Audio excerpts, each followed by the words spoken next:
Well, it was a bad week for anyone who cares about interest rates. Not a panic or crisis, but a grinding, relentlessly bad week, where every data point that dropped confirmed the thing the bond market has been quietly pricing in for months. Bonds had a brutal week because, even right now, we're down 46 basis points. There have been days where we made recoveries before closing, but the 10-year Treasury just passed 4.56% this morning, which is the highest level in a year.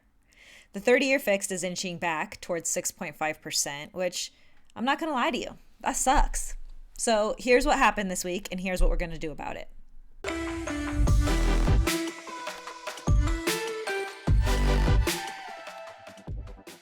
The Consumer Price Index on Tuesday came out and it rose 3.8% year over year in April. That is the highest annual rate since May of 2023, and it was above the forecast of where it was going to come in. Everyone thought it was coming in at 3.7%. On a monthly basis, it came in at 0.6%, which was in line with what everyone was expecting, so that was good. But that annual number was the headline. Core CPI, which strips out food and energy and is supposed to show the underlying trend, long term, came in at 0.4% monthly and 2.8% annually. That monthly rate of 0.4% is the highest we've seen since January of last year. Energy was the villain in these numbers. Gas prices are up 28.4% annually. Beef is up 14.8% year over year. Airline fees are up 20.7%. Those are not rounding errors, guys. Those are numbers that we actually feel in our day-to-day lives. Real wages, another number people tend to feel on a personal level because it's what you actually take home after inflation, slipped 0.5% for the month and fell 0.3% annually. We need to make sure that you are fully grasping this. For the first time in 3 years, inflation is eating up all of our wage gains. So that situation is not good.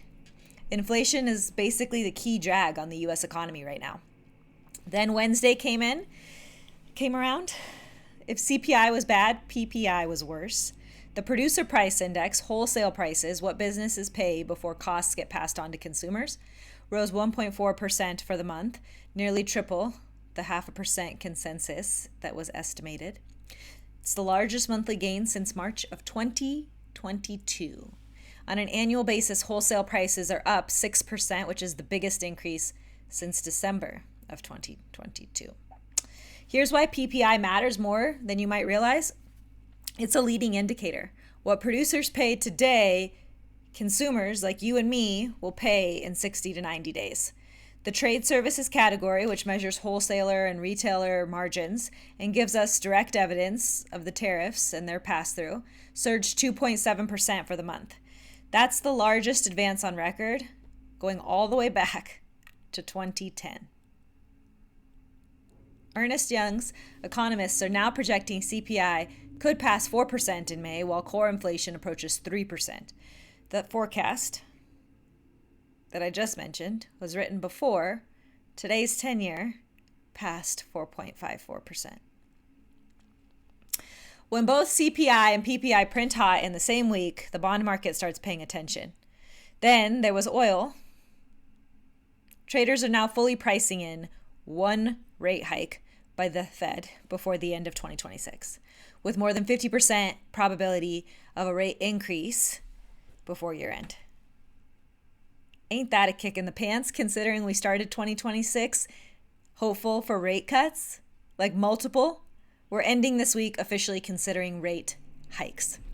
The war with Iran is the engine underneath all of it. Economists warn that even in an optimistic scenario where this conflict resolution happens next week, it could still take 6 to 9 months for supply chains to normalize.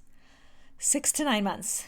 Oil is not coming down quickly, and oil feeds everything: gasoline, food transport, manufacturing, airlines.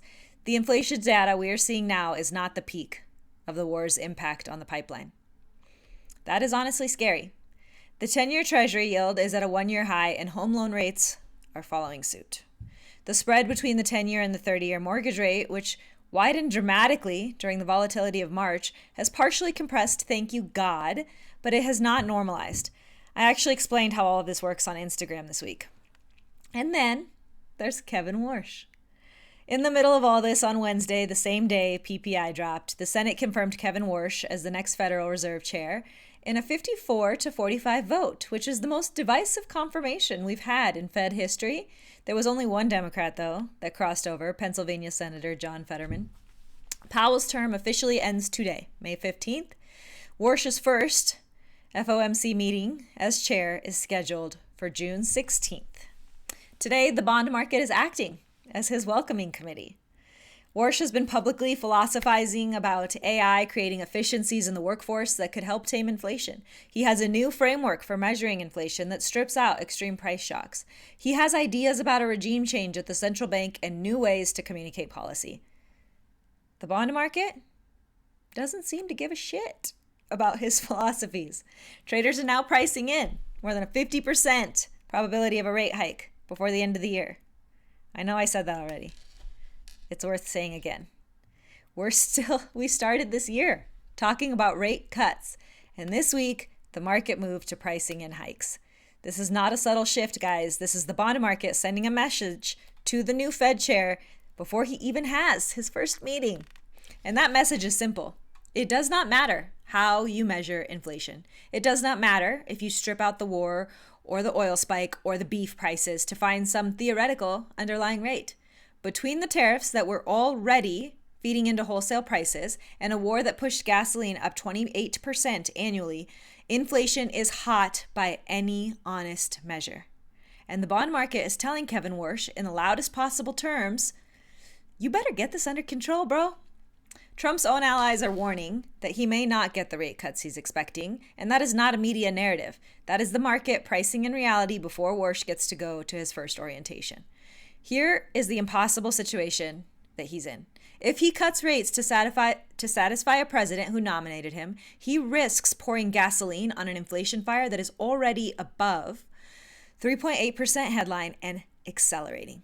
If he holds or hikes, he does precisely the opposite of what Trump has publicly and repeatedly demanded of him.